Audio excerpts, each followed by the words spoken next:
Hello everyone, welcome to my Alice vlog. So, दिनै आङो vlogखौहाय एसे short लानानै फैदों मानो होनबा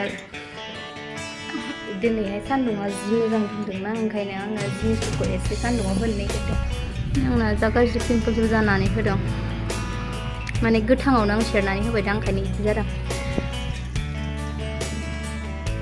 दे बिदिब्ला आं भिडिअखौ स्टार्ट खालामनोसै। बे आंनि योगा माबा आरोना जास्ट आं बेवहाय एक्सारसाइज खालामो आं बेयाव बे जायगायावहाय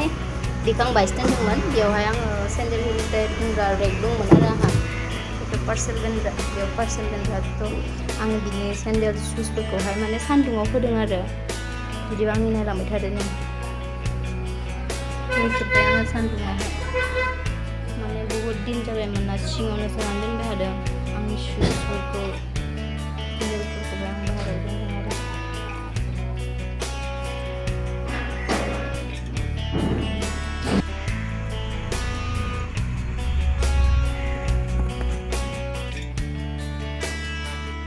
रुमखौबो क्लिन खालामनांगौ डेक'रेट खालामनांगौ ना ओमफ्राय नै आं टेबोलाबो एसे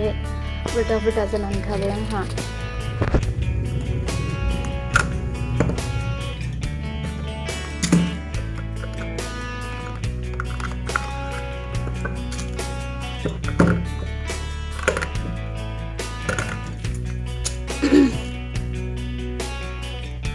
क्लिन खालामबाबो बोरैबा जाफिनो ना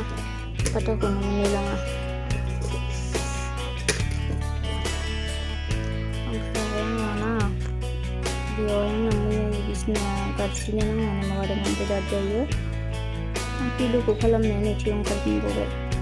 बे खालामनायाव आरो बांसिन जिबावबाय ओमफ्राय सेनिटाइजारखौहाय आङो लानानै होदों थानो हायो ओरैबायदि आलुखायो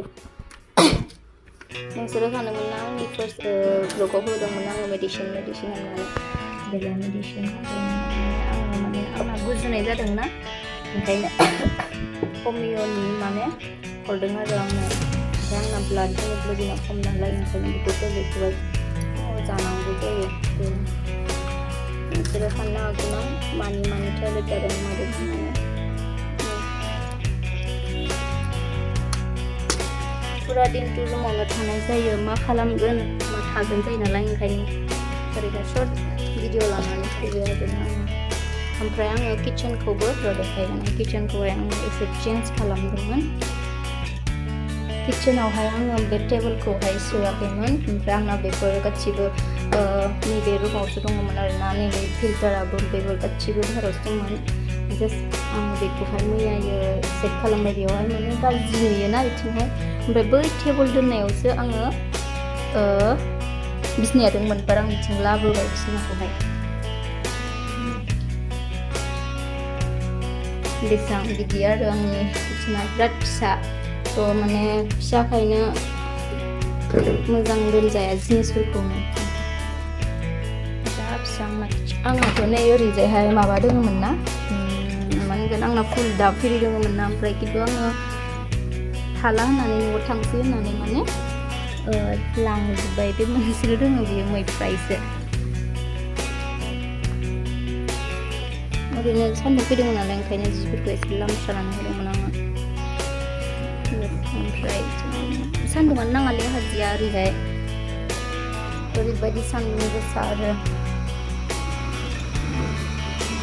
जोंनाबो गासिबो फैदों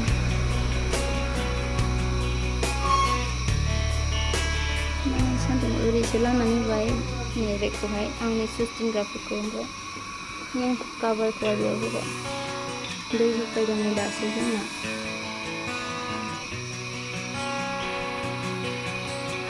आङो बेखौहाय किम चिल्ली बियो बेखौहाय आङो माने आसार बानायदों आरोना अनलि गरम माने जानाय थावखौहाय मिठातेलखौहाय आङो गरम खालामनानै जास्ट दहाय सोनानै होदों माने आंनो बानायदों आरोना बेखौहाय खिन्थु बे कभारा बेलेग माने बेयो भयामा आलदासो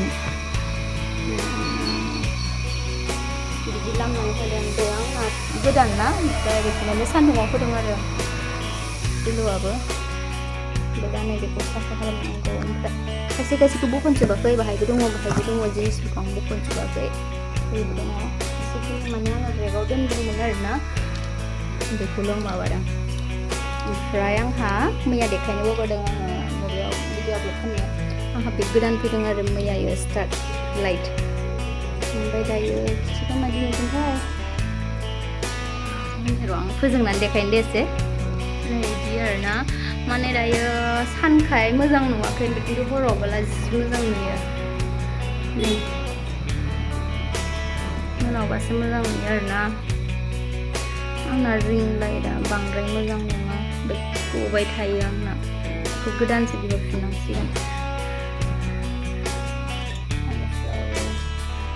एसे क्लिन खालामनांसिगोन नै बेफोरखौहाय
definite dan ini menjadi personal Adidas ini mana gitu ada sebutan itu dan saya ini dan saya itu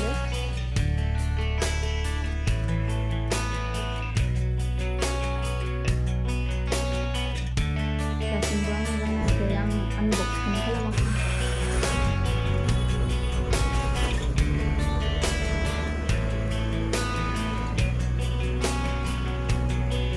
बांद्रायना दामाबो थिगानो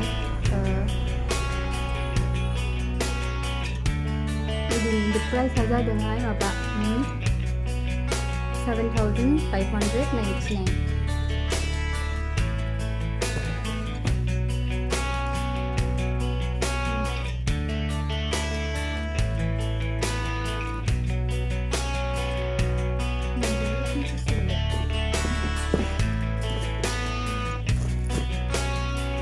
jutaan available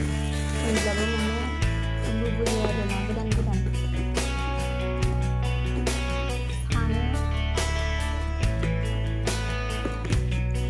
mana baiklah hirilah nanti sana rembabu mana lubuknya besar kayaknya kakak sendiri yang itu kesana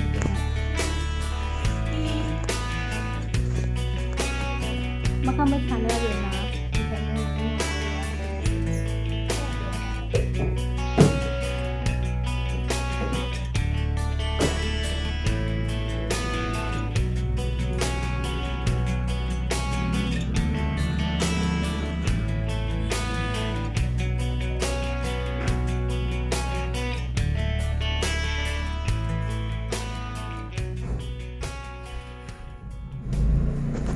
guys नै आंहा बेखौ सिबखांबायबो फिनखांबाय ओमफ्राय सान्दुङावसो दासो होदों नालाय बांद्राय गोबाव जायाखै ओंखायनो एसे दोननोसै सान्दुं नांजासिम ओमफ्राय दाहाय सुजिखांफिनगोन। देखो मेरा रेड नंबर मतलब धूप में देखे लेके आ गया, लेकिन ऐसा वाला रैक कभी भी मत खरीदना, आज ही देखा है हमको। देखो मतलब मुझे पता ही नहीं था ऐसा टूटता है। ये भी टूट गया मेरा, और देखो यहाँ भी टूट गया, यहाँ पे भी टूट गया। ये सब जस्ट टेम्पररी। ये टूट गया मेरा, ये भी